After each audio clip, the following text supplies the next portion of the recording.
Iran ने Israel की ईंट से ईंट बचा दी। तेल अवीव और हैफा पर ईरान का बड़ा मिसाइल हमला। ईरानी मिसाइल हमले से इसराइली शहर हैफा में ऑयल रिफाइनरी में आग भड़क उठी। हैफा रिफाइनरी की पैदावार ठप हो गई। हमले में 3 मुलाजिमीन मारे गए। तेल अवीव और हैफा में सायरन बजते रहे। सहूनी हुकूमत की शहरियों को फौजी तंसीबात से दूर रहने की हिदायत। ताज़ा हमलों में उन इलाकों को निशाना बनाया गया जहां से ईरान पर हमले किए गए थे।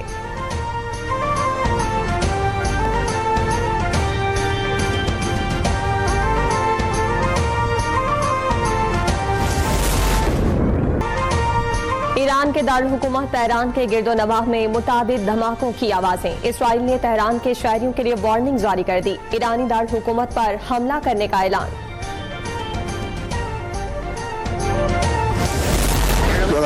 अमरीकी सदर के ईरानी शहरियों को तेहरान खाली करने की वार्निंग। ट्रंप ने कहा, यकीनी बनाने जा रहे हैं कि ईरान के पास जौहरी हथियार न हो।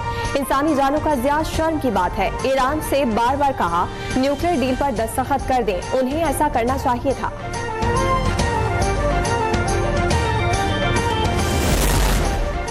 मुज़ाकरात की मेज कभी नहीं छोड़ी। इस वक्त तवज्जो इसराइली जारियत से निमटने पर है। ईरानी वज़ीर ख़ारजा अब्बास इराक़ची कहते हैं कि जंग ईरान ने शुरू नहीं की, रद्द-ए-अमल जारी रहेगा। नेतन्याहू को रोकने के लिए वाशिंगटन से फ़ोन कॉल काफ़ी है। ट्रंप संजीदा है तो अगले इक़दाम नतीजा खेज होने चाहिए।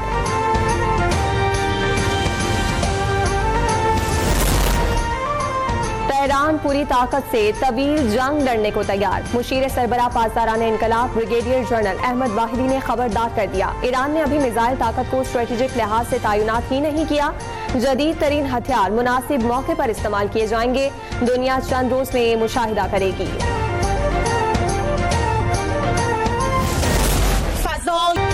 इसराइली फौज का तेहरान पर हमला। ईरानी मीडिया के मुताबिक दौरान नशरियात टीवी चैनल की इमारत पर हमला किया गया। एंकर नशिश छोड़कर उठ गईं। हमले के बाद टीवी चैनल के अमले के अल्लाह अकबर के नारे, स्टाफ का नशरियात जारी रखने और इमारत छोड़कर जाने से इनकार।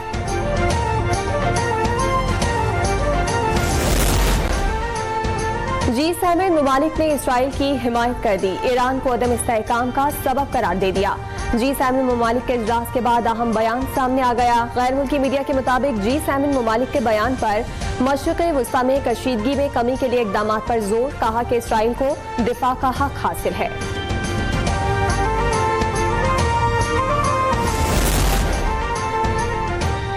Field marshal army chief Syed Asim Munir का दौरा अमरीका। ISPR के मुताबिक फील्ड मार्शल आसिम मुनीर की वाशिंगटन में ओवरसीज पाकिस्तानियों से मुलाकात। ओवरसीज पाकिस्तानी कम्युनिटी ने आर्मी चीफ का पुरजोश और बारहाना इस्तकबाल किया।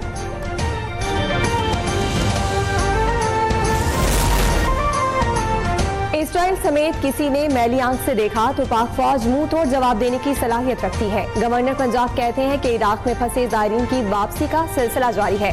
पीपल्स पार्टी ने अपने दौर में सरकारी मुलाजमीन की तनख्वाहों में 50% इजाफा करके तारीख रकम की थी।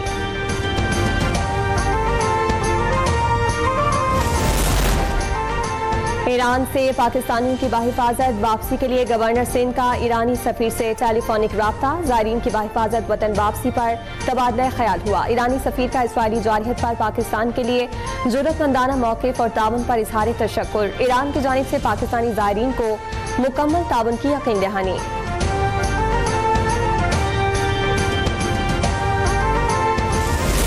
वज़ीर आला मरियम नवाज शरीफ की अनथक मेहनत 1 साल में आबादी के लिहाज से मुल्क के सबसे बड़े सूबे को जदीद दुनिया के तरक्की याफ्ता सूबों के मेयार की साफ में ला खड़ा करेगा।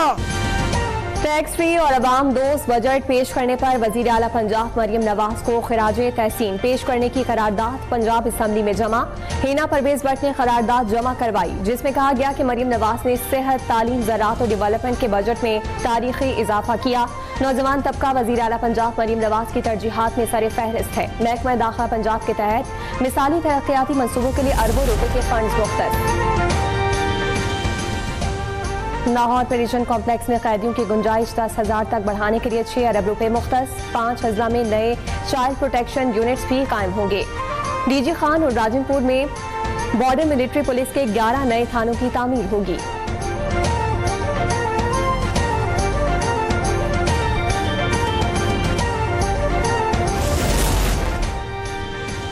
बलोचिस्तान का बजट आज पेश किया जाएगा। बजट का मजमूई हजम 1000 अरब रुपए से जायद होने का इम्कान। रवा माली साल का बजट सरप्लस होगा। बलोचिस्तान को आइंदा माली साल के बजट के लिए विफाकी महासिल से 743 अरब रुपए मिलेंगे।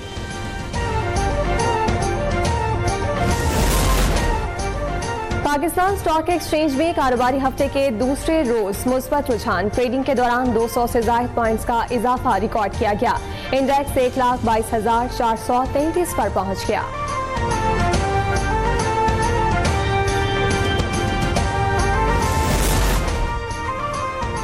SIFC के ताउन से पाकिस्तान और चीन के दरमियान 5 साला टेक्नोलॉजी और महारत का तारीखी मुआहिदा। Pakistan industrial sewing machines importers and dealers पसमैडा और चीनी तंजीम Guangdong shoe making machinery association में मुआहिदे पर दस्तखत। मुआहिदे का मकसद चमड़े और गारमेंट्स में जदीद मशीनरी मुतारिफ कराना है, जिससे पाकिस्तान की सनतों को बेपनाह फायदा मिलेगा।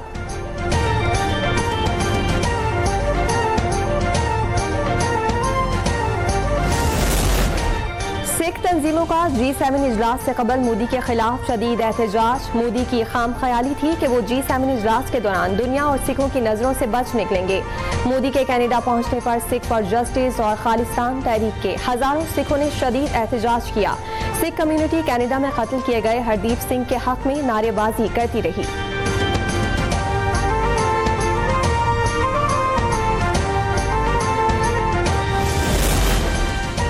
मोदी सरकार की खारजा पॉलिसी में दोगलापन नुमाया। मोदी ने फलस्तीन और ईरान के हवाले से सफारती सतह पर वाज़ेह मौक़िफ़ अपनाने से गुरेज किया। भारतीय मीडिया दिवाह के मुताबिक मोदी की पॉलिसी ने भारत सरकार को आलमी सतह पर सफारती तन्हाई की जानिब धकेल दिया। मोदी ने गजा में फौरी जंगबंदी पर अक़वाम मुत्तहिदा की करारदादों पर हमेशा खामोशी इख्तियार की।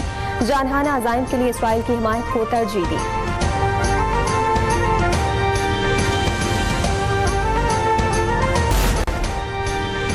कराची में शदीद गर्मी के बावजूद तवील लोड शेडिंग। के इलेक्ट्रिक की जानिब से 12 से 16 घंटे की बंदिश जारी। गर्मी के 27 शहरियों का मुख्तलिफ इलाकों में एहतजाज। कराची वाले कहते हैं कि लोड शेडिंग से घरेलू जिंदगी के साथ साथ मुआशी सरगर्मियां भी ठप हो गई हैं।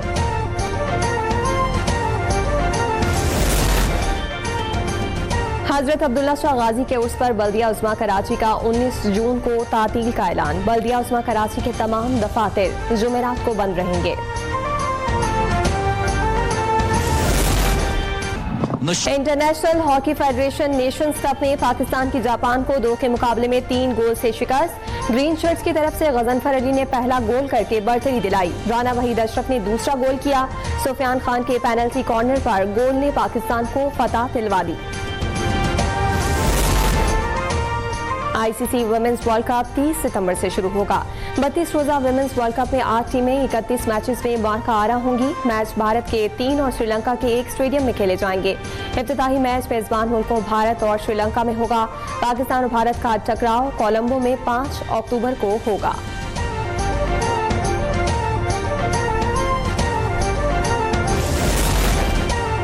और मुल्क के बेशतर इलाकों में सूरज आज भी आंखें दिखाएगा। इस्लामाबाद और गिरदनवा में मतला जुज़वी तौर पर अबर आलूद रहेगा।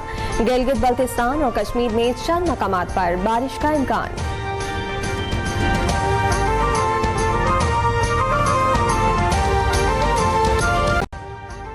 अभी सब्सक्राइब करें ताकि कोई खबर रह न जाए।